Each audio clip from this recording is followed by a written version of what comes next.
Good evening, everyone. Thank you so much for joining us today. My name is Arshi Pal. I'm an attorney from Littman Krooks, and it's my honor and pleasure to introduce my co-host, Adam Dayan. And I just wanted to give a brief bio of Adam. Adam's interest in special education was sparked by his research on autism as an undergraduate student and enhanced by his fundraising efforts directed toward the education of individuals with autism. Over the last 13 years, the law offices of Adam Dayan, PLLC, has represented individuals with wide range of special needs and became one of the premier boutique special education law practices in New York City. In addition to offering legal services in the areas of special education law, the firm offers trust and estate planning services to its clients to make sure that children with special needs receive long-term financial security as well as quality education. Adam holds a JD from Yeshiva University's Benjamin N. Cardozo School of Law. He holds a BBA from CUNY Baruch College, where he was a Hertog Scholar and a member of the first graduating class of the Maculary Honors College. Adam is admitted to practice law in New York, as well as in the United District Court for the Southern and Eastern Districts of New York. In 2021, Adam launched a podcast called Curious Incident, a podcast for special needs families. As host, Adam interviews experts in the field of special education who can be resources to parents whose children are struggling educationally. Adam resides with his wife in Manhattan. They share an interest in travel, foreign language, and education. And they're having a blast raising their 4-year-old daughter and 2-year-old twin boys. So welcome, Adam. Thank you, Arshi. Thank you for that wonderful introduction. Thank you for being here, everyone, for this webinar about transition planning for when your child turns 18. I'm going to introduce Arshi, and then we'll give you an overview of the webinar, and then we can jump right in. Arshi Pal is an attorney from Littman Krooks. Arshi focuses her practice on special education, special needs planning, and estate planning. Arshi is honored to be a voice for some of the most vulnerable individuals of our community. She passionately advocates to obtain appropriate supports and services for the unique needs of individuals with special needs. Arshi recognizes that although an appropriate education is the foundation for an individual's future, proper planning needs to be in place. As such, she also advises families regarding various special needs planning tools such as guardianships, supplemental needs trusts, and advanced directives. Along with trusts, Arshi also drafts estate planning documents, including last wills and testaments. Arshi earned her Juris Doctor from Brooklyn Law School's accelerated 2-year JD program. She is proud to be a Brooklyn Law School Public Interest Fellow alumnus. She is admitted to practice law in New York State courts, the U.S. District Courts of the Eastern and Southern District, along with the U.S. Court of Appeals, Second Circuit. Arshi was recognized as a rising star by Super Lawyers magazine in 2021. She was also recognized as a top lawyer by the Hudson Valley magazine this year. She is excited to be a panelist at today's webinar to help navigate the transition planning process for students with disabilities. Welcome, Arshi. Thank you. So we'll just give you an overview for this webinar, give you a sense of what we're going to cover, and then we'll make sure to leave time for questions and answers at the end. Thank you, Adam. So we are focusing on the federal statute, the Individuals with Disabilities Education Act. And the purpose of that statute is to ensure that all children with disabilities have available to them a free, appropriate public education that emphasizes special education and related services designed to meet their unique needs and prepare them for further education, employment, and independent living. The Individuals with Disability Education Act creates an affirmative obligation on every public school district to provide every child with a disability between the ages 3 and 21 inclusive with a free appropriate public education. If we were to actually sit there and define free appropriate public education, free talks about it should not be of any cost to the individual with a disability. Appropriate is where it gets very case specific. It has to focus on the unique needs of the student.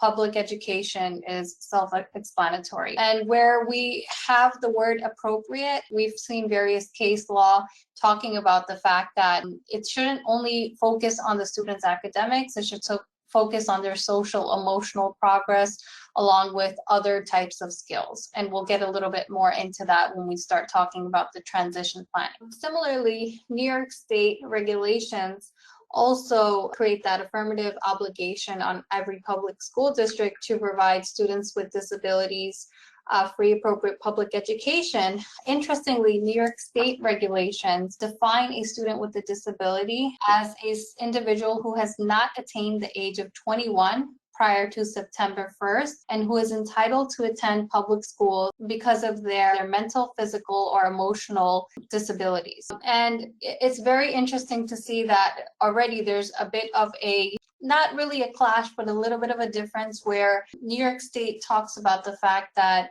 a student with a disability under the Act is someone who has not attained the age of 21, whereas the federal statute talks about the fact that it's an individual between the ages of 3 and 21 inclusive, which can be read until the last day of their 21st year. And we'll get a little bit into why that's significant when we talk a little bit about the case law. I do also want to mention here, in 2021, former New York Governor Andrew Cuomo signed legislation authorizing school districts to provide educational services in 2021 and the 2022-2023 school years to students with disabilities who turned 21 during the 1920 and the 2021 school years. A lot of parents believe that under the legislation that was signed, they're automatically entitled to education now in New York until their student turns 23. I did want to just make a quick note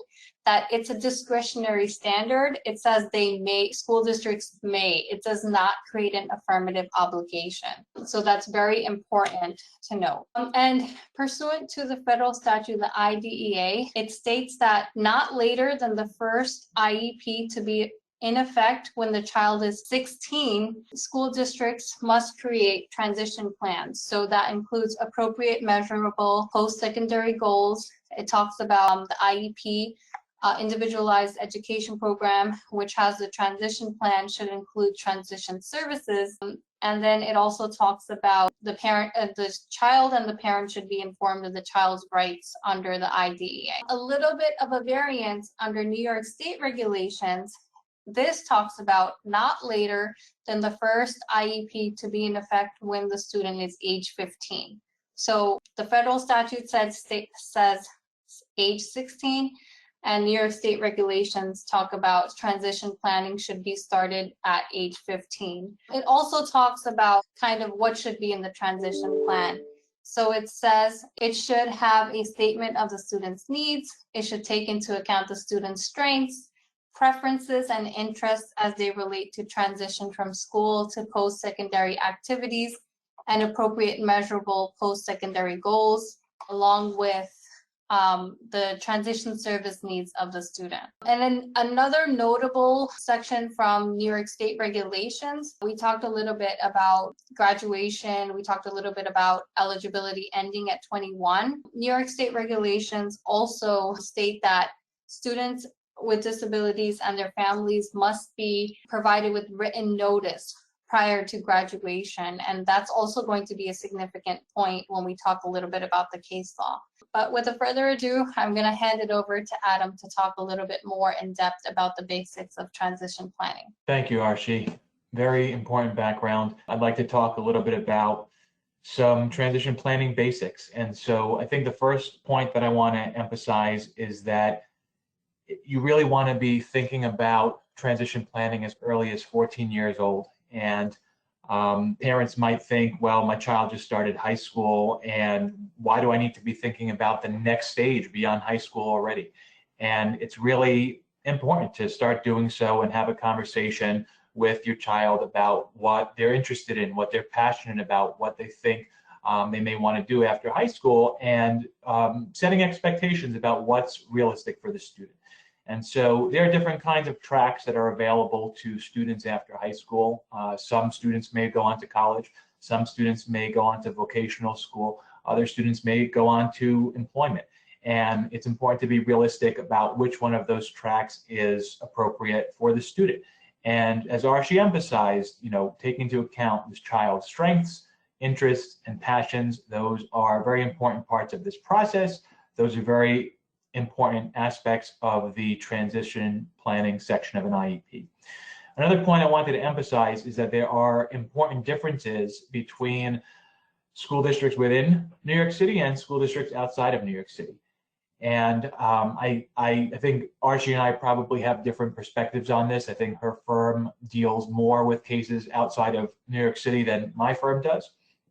I can tell you from my own experience that New York City historically does a very poor job with transition planning.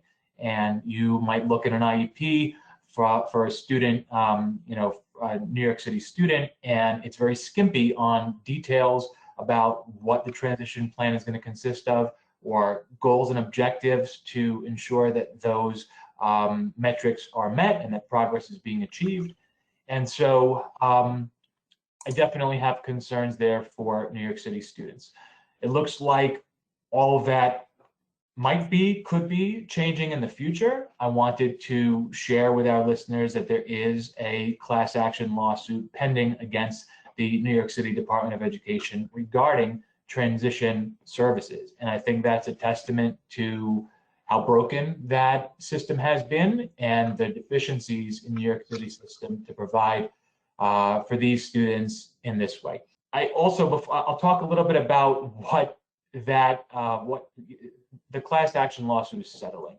And I want to talk a little bit about what is expected to change as a result of those of the lawsuit. I also want to emphasize that in the context of this conversation, the whole overarching goal is for children to become independent and productive members of society. And so the transition plan should be geared toward that purpose. And whatever skills those may be, whether they're academic skills, functional skills, which I'll talk a little bit more about in a minute, those should be part of any plan. And so I mentioned the class action lawsuit. I'm not going to go through every aspect of the settlement that is in progress. I'll just mention some examples of what is expected to result. And then we may send around a handout after this webinar with more information regarding the class action, so you can review on your own time.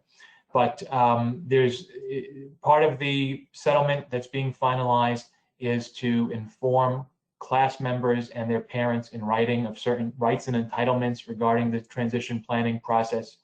The DOE is committing to maintain a family guide to transition planning. The DOE is also supposed to be creating a transition manual for its staff, which is intended to serve as a resource for educational professionals for transition assessment, planning, and IEP meetings.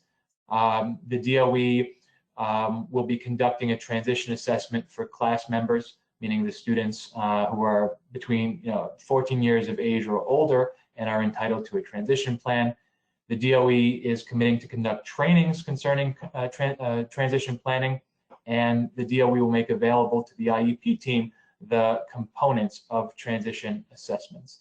And I just want to note that all of this I think, looks like a step in the right direction, but the devil is always in the details. And I think it really matters that the student's class placement be able to implement whatever is included in the IEP or a transition plan. And so even if the DOE does get its act together miraculously, or even takes positive steps in the right direction, there still needs to be a school that's able to do these things, that's able to focus on the goals and objectives to give students the skills that they need throughout high school. It's still going to be necessary, for example, if a student is continuing beyond the age of 18, right, is not ready to issue a diploma. There need to be placements that are able to educate students 19 years old, 20 years old, 21 years old, to give them those academic and functional skills that they need before going out into the real world. And right now, the New York City public school system is not really set up to do that. I'm not even sure there are state-approved private schools within the public system that are set up to do that. And so in addition to coming up with an appropriate transition plan, we need to keep focus on an appropriate placement that's able to implement that plan. And I think that's going to become more relevant throughout our conversation here this evening. So I just want to share some information about what to think about or be doing if your school district is not doing a good job of transition planning. And the first thing I want to note is that the emphasis should be on whether there's been progress with IEP goals and objectives. I think we get caught up in, or schools get caught up in this conversation about have they achieved the required number of credits? And, oh, they're ready to graduate because they have this many credits. But there needs to be progress with IEP goals and objectives. And the student needs to have the skills necessary to function in the world, whether that's college, vocational school, or employment. I think a couple things to keep in mind, right? If we're getting the sense that maybe the school's assessment is not correct, one thing we want to look at is any discrepancy between Regents exams or standardized exams versus final grades that the school is assigning. And if the grades are high, but the Regents are low, that may be a sign that the school is being loose with the grades to promote the student to the next level. Another thing is the functioning levels that the school is reporting regarding the student's abilities. And so, for example, if the school is saying this student is functioning on an 11th grade reading or math level, but you consult with an independent expert who says, no, actually the student is on a 3rd or 4th grade reading or math level, that's going to be a huge red flag. And we'll talk more about the importance of independent assessments and how to go about securing them. Parents can always ask for a new meeting or appropriate evaluations if they suspect that the school district is not doing enough transition planning. Some examples of evaluations may include a vocational assessment, could include an adaptive living assessment.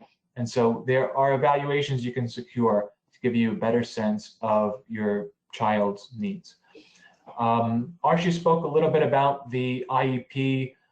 She mentioned the importance of the students' skills and interests, and I just want to emphasize a few more areas on that same subject. And so, of course, there's academic skills, and we want to determine academic readiness for that student. And I think we've spoken a little bit about functional skills, right? So these are some of the soft skills that everyone needs to function appropriately in the real world. And I'm talking about executive functioning, planning, organization, decision-making. Those all fall under the heading of executive functioning skills. Socialization, right? Can the student interact appropriately with peers, adults, potential employers? Self-advocacy. You need to be able to say what you need. Safety, mobility, behavior, communication, and self-confidence, right? So very important skills that need to be part of this conversation as well when you're planning transition beyond 18 years old. I think those were the main areas on that subject. I would also note that if a student is going on to college, assistance with college applications can be part of a transition plan, and really any additional supports that are necessary for the individual to be successful in the future can be part of this plan. And so I just want everyone who's listening to know that there are options beyond the final year of high school. And we can talk more specifically about those options. Maybe there'll be some questions at the end. But if a student is not ready to graduate and the issuance of a diploma is not appropriate at this time, you can find ways to continue in the current or public school placement if the student is in a public school, or a different public school placement.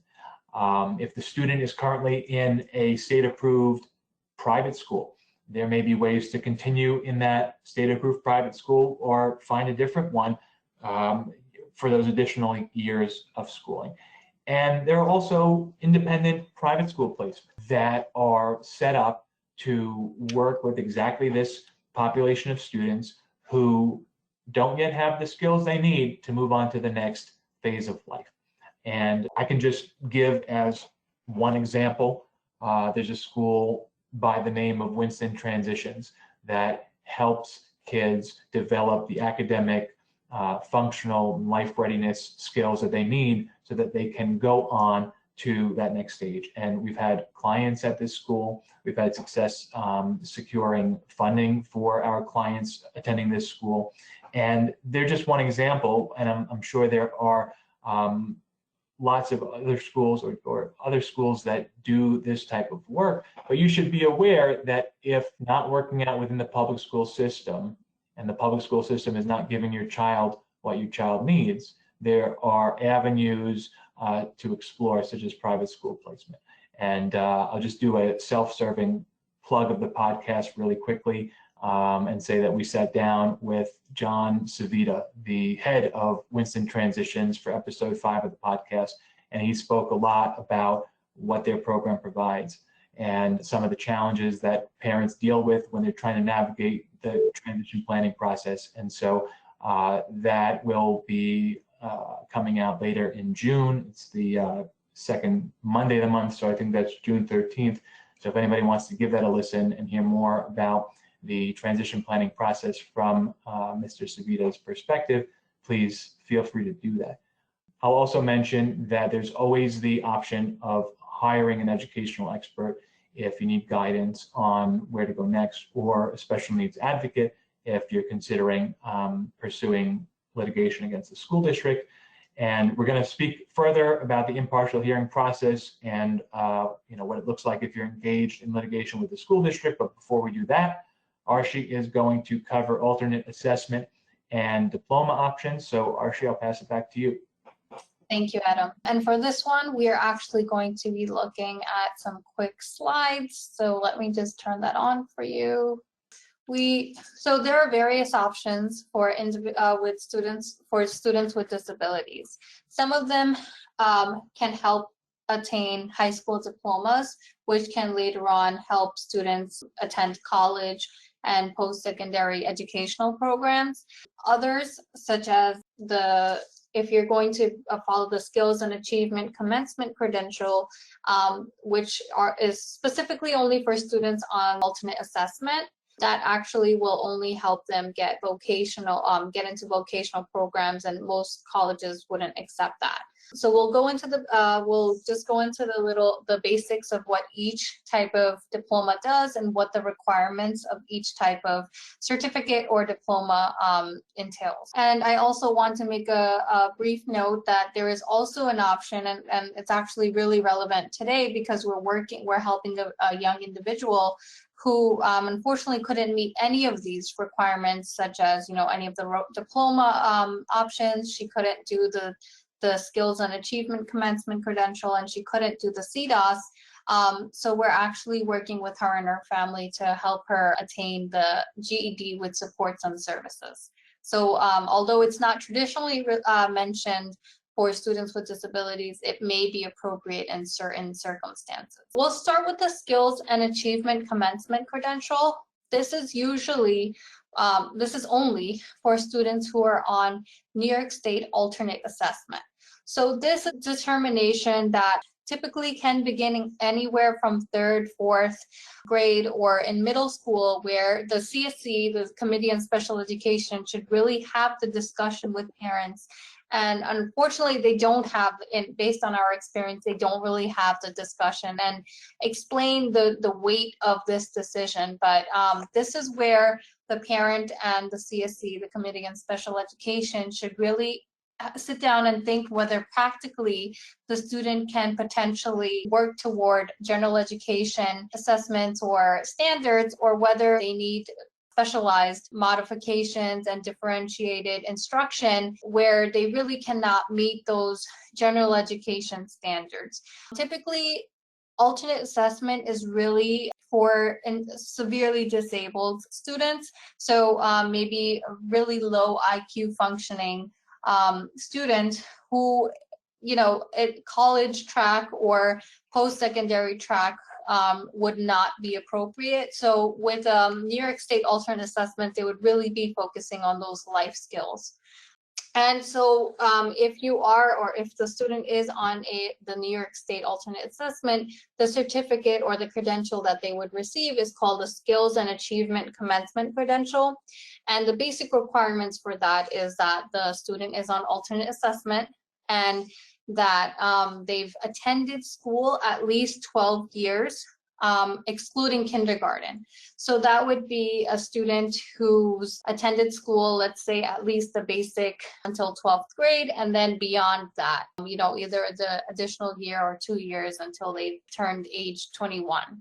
And in order to provide the Skills and Achievement Commencement Credential, school districts must prove that the individual has made achievement toward CDOS learning standards, and we'll get a little bit into the specifics of those learning standards, and that the student has attained a level of academic achievement and independence as measured by the New York State alternate assessment standards as well, and then that they have skills, strengths, interests, and other achievements and accomplishments and the school district has a responsibility to create a student exit summary to document all of these things. And then also for students who are found to attain this credential, if they're under the age of 21 years old, the public schools have an obligation to remind or notify the parents and or the student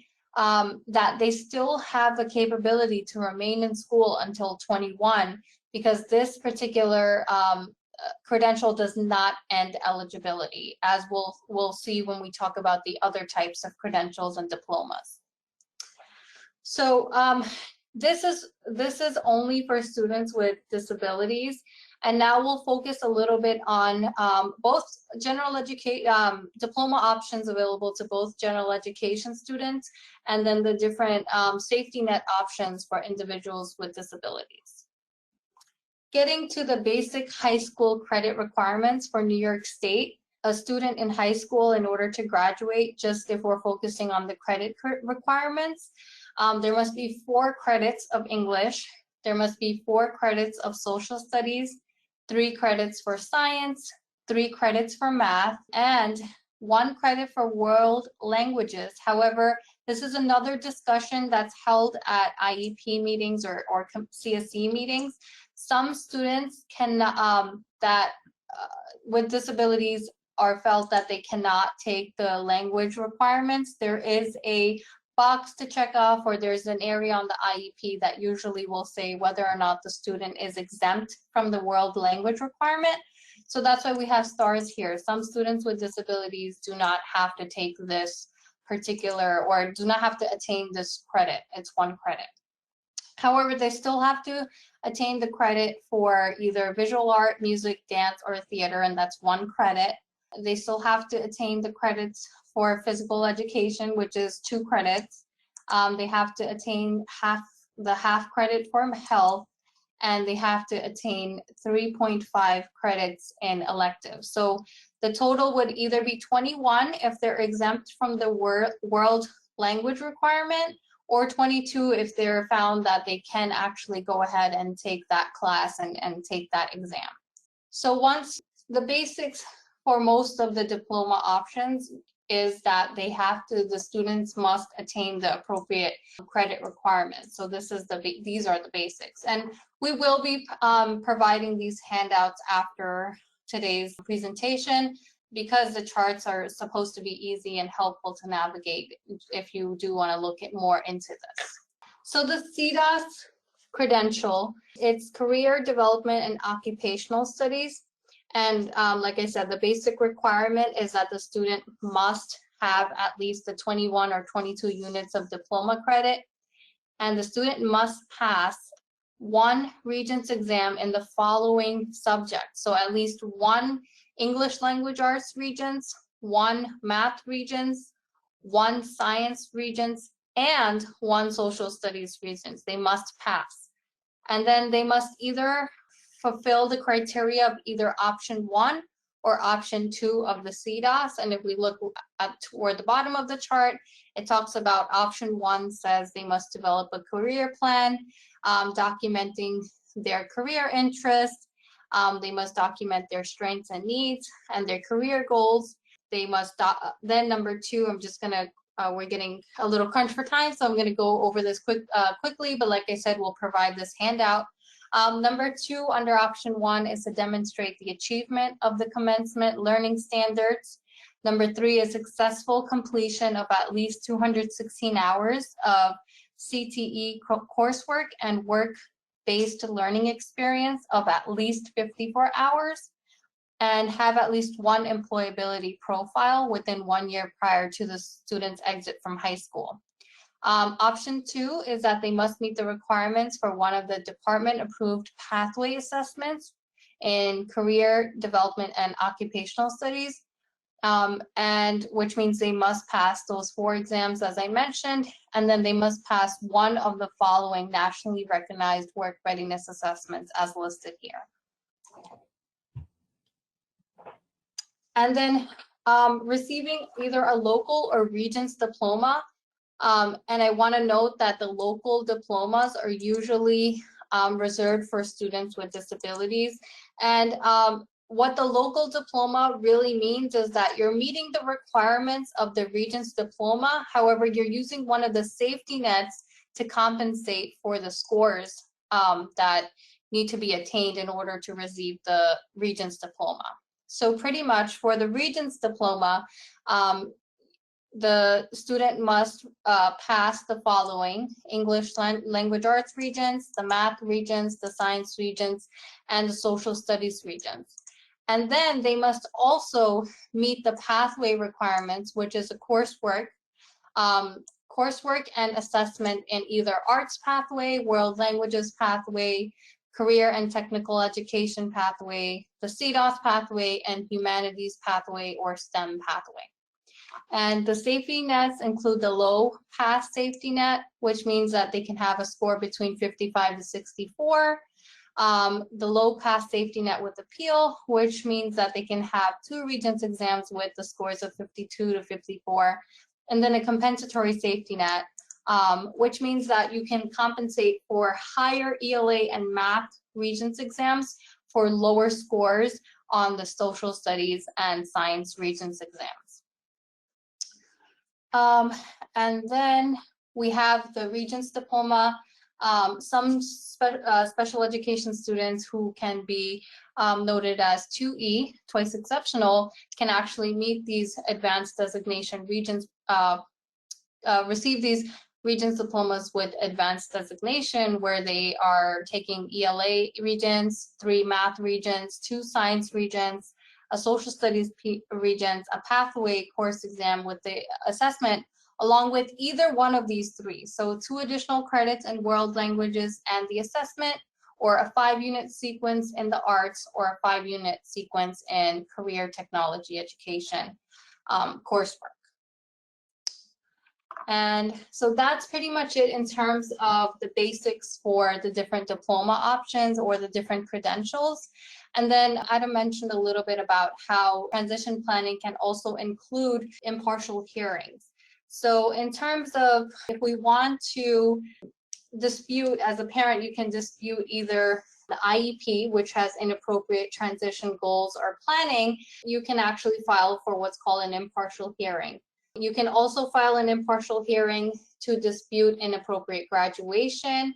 You can also file an impartial hearing to dispute the program or placement recommended for your child. And the basic principles behind an impartial hearing, you want to start with the due process complaint, where you're going to document, you want to identify the student in terms of their name, address, and their ID numbers. You want to identify their disability, and you want to identify the main facts, like the educational background. So you want to hear talk about their specific needs, and if you feel that the school district is not meeting their needs, you want to document that here. You want to have your narrative. After that, you want to talk about the different violations. So you can couple them together. Like I mentioned, you can talk about the inappropriate transition goals. You can talk about the inappropriate program and placement. You can talk about the inappropriate graduation altogether. And then after that, you want to talk about your relief requested. And here I want to make a point to note that under the federal IDEA, there are no money damages available as relief for an impartial hearing or a suit under the IDEA. However, other forms of relief that can be available are tuition reimbursement for a private school, which Adam alluded to, compensatory education, compensatory related services, compensatory transition planning. And what that word compensatory really means is to make up for the failure and to compensate the student for what he or she lost, and to put them in a place where they would have been had they received those particular supports and services. Additionally, you can ask for other evaluations. Adam also alluded to independent evaluations. You can request that as relief requested in your due process complaint. You can also request a new CSE meeting where you can try to work with the district again in terms of your concerns. So once the due process complaint is filed, the district will have an opportunity to hold a resolution session where they will try to resolve one or more of the issues raised in your complaint. However, if none of the issues are resolved, or if there's some issues remaining, then you will be proceeding to hearing in front of an impartial hearing officer who's like the judge of the case. And pretty much at the hearing, there will be what I like to call as 3 prongs. Typically, people refer to the 3 prongs in a tuition reimbursement case. However, I like to view them similar, because prong 1 is you want to prove that the Department of Education failed to provide a free, appropriate public education to the student. So it's really the school district's burden to prove the opposite, that they provided a free, appropriate public education to the student. The different types of evidence that they can provide, or you can provide at the hearing, can include IEPs, the individualized education programs, any evaluations, any medical documentation.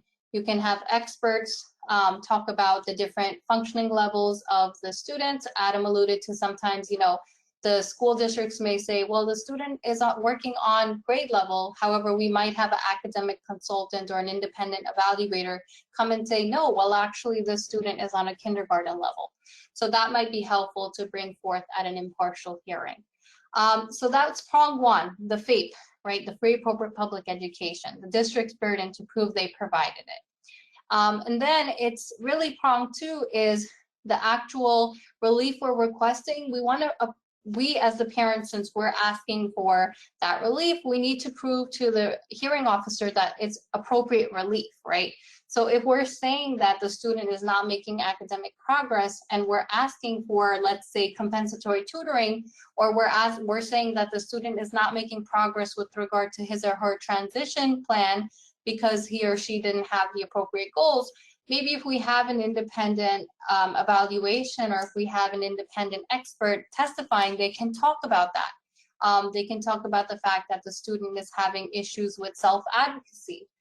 We can talk about the fact that maybe a goal needs to be developed with regard to that. We can talk about the fact that the student is not receiving the specific type of support or the specific type of instruction he or she may need for the chosen career or the chosen path after he or she will graduate. All of those things, we will prove that the relief we request is appropriate. And if we're doing a tuition reimbursement case, such as for Winston transitions, we have to approve the appropriateness of that program for the student and how that they can provide for the unique needs of the student. And prong 3, we want to show that equity support the relief we're requesting. So here is maybe, this is the time where we want to show that you as the parent, cooperated with the school district. You know, you were forthcoming with all the information that was available. You were forthcoming with the different medical documentation, with the evaluations, and you really tried to work with them. Unfortunately, sometimes we see that it's frustrating when you see that your child is struggling and you just want to shut down and you don't want to work with the school district. I think we should always try to be cordial, because everything, emails and everything, can be evidence at an impartial hearing. So I think it's a practical tip to, one, document everything and always try to remain cordial with the school district. So once the hearing or the three prongs are presented, both sides, the school district and the parents, will have the opportunity for closing statements. There can either be a verbal closing statement or you can provide a written closing statement.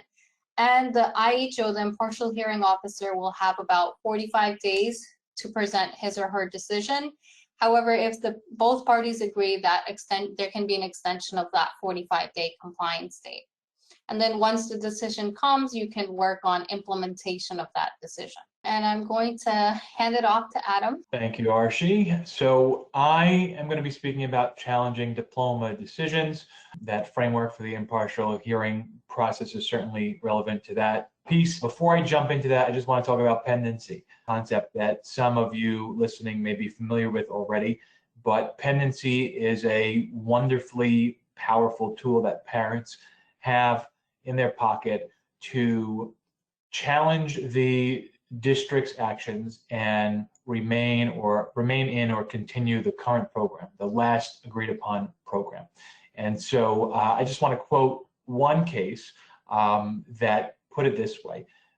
Pendency is meant to provide stability and consistency in the education of a student with a disability and strip schools of the unilateral authority they had traditionally employed to exclude disabled students from school.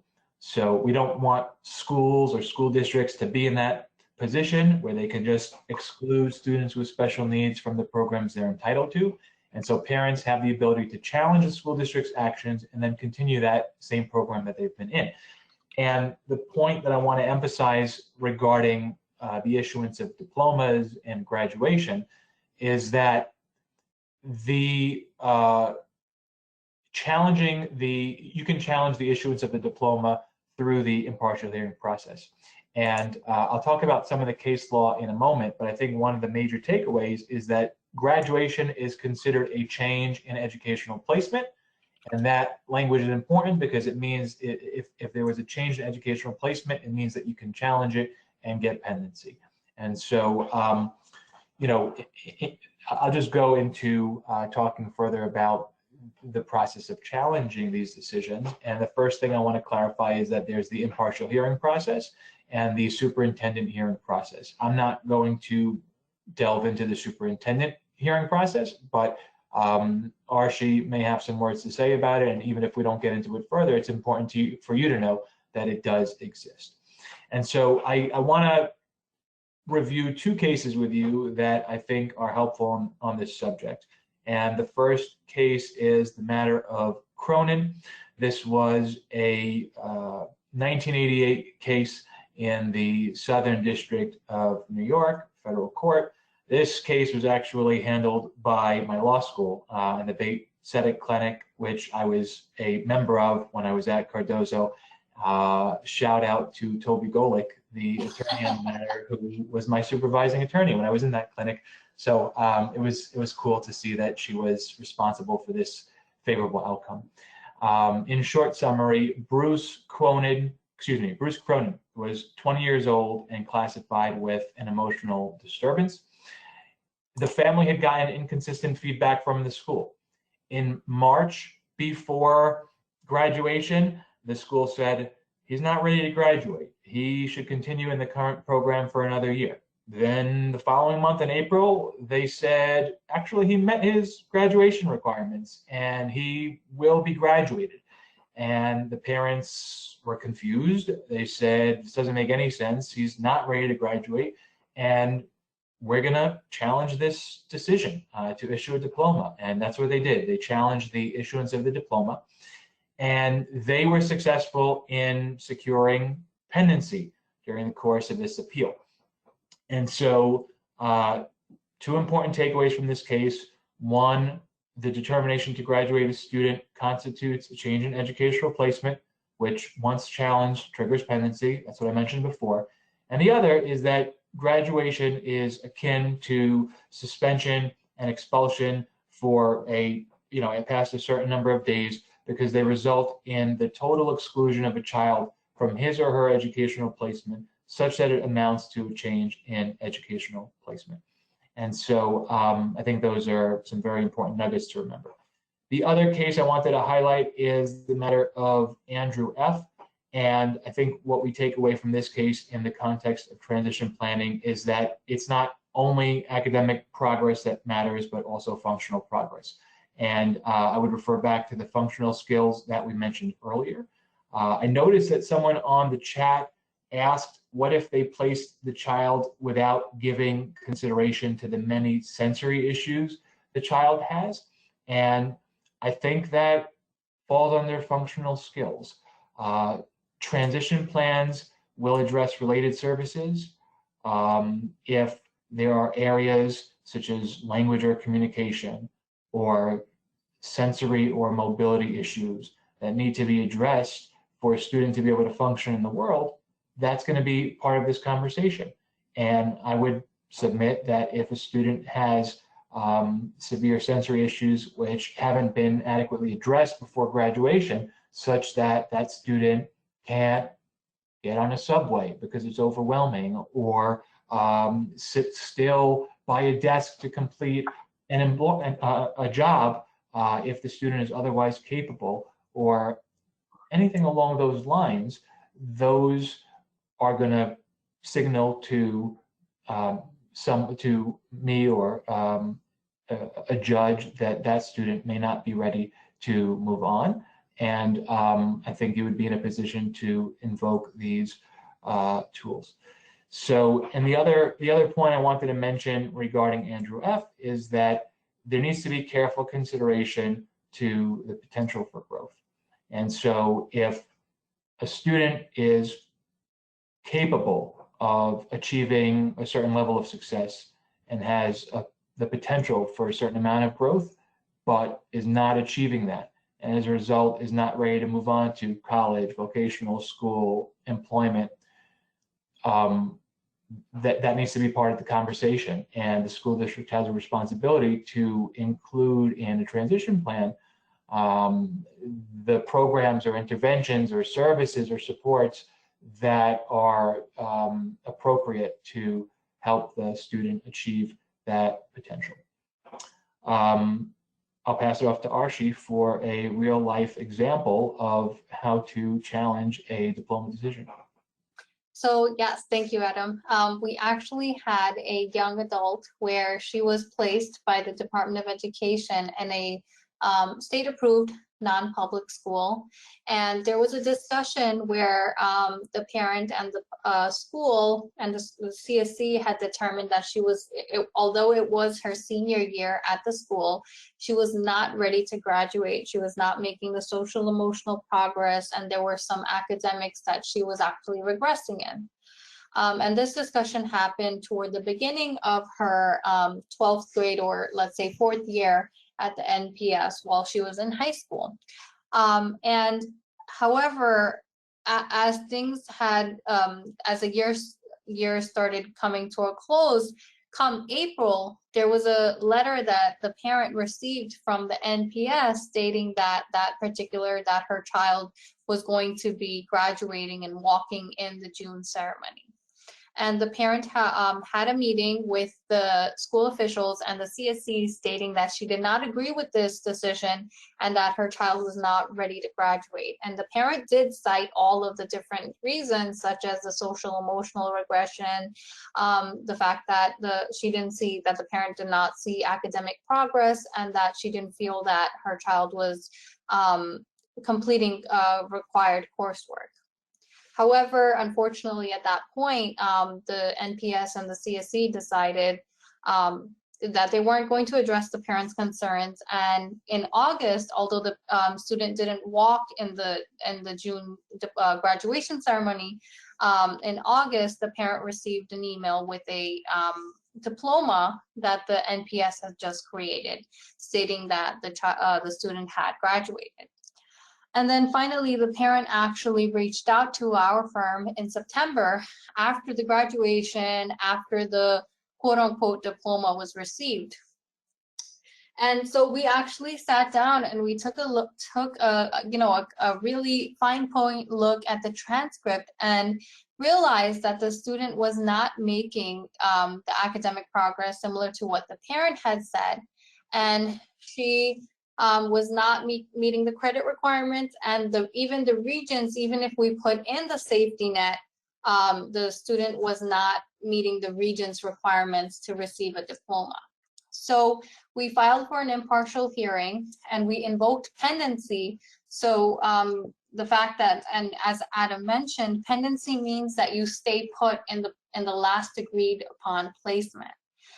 Here, however, there was an issue where there had become hostility toward the end by school officials toward the student. So we actually requested the impartial hearing officer to provide her an alternate equivalent, a non-public school.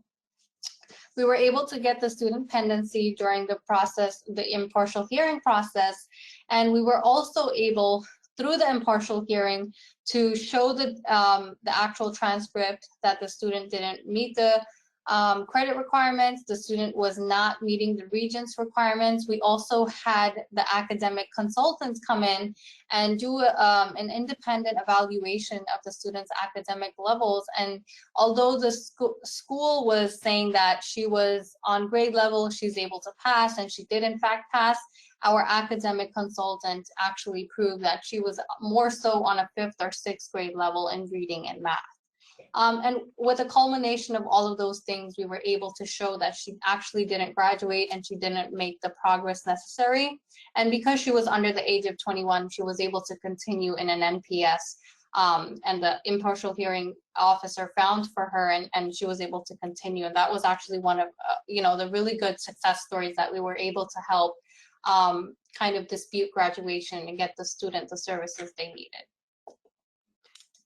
But in that story, we also wanted to emphasize that, the independent education experts or the independent evaluations can hold a lot of weight when you're going to be challenging these decisions, such as graduation or challenging the transcript or challenging the Regents exams. Because those can really show that, let's say the school is saying that the student is meeting standards, but we have an independent evaluator saying that no, they're not. They're at a much lower academic or skills level. So we threw a lot of information at you. Actually, before we turn it over to Q&A, I would just add a couple of points regarding the IEE funding, if that's okay. Sure, of course. So, there may be different ways to assess a student's functioning levels. I will say that in the context of impartial hearings, neuropsychological evaluations are usually the gold standard. And so I want to talk about them for a minute, but there could be all kinds of ways for independently determining what a student's functioning levels are.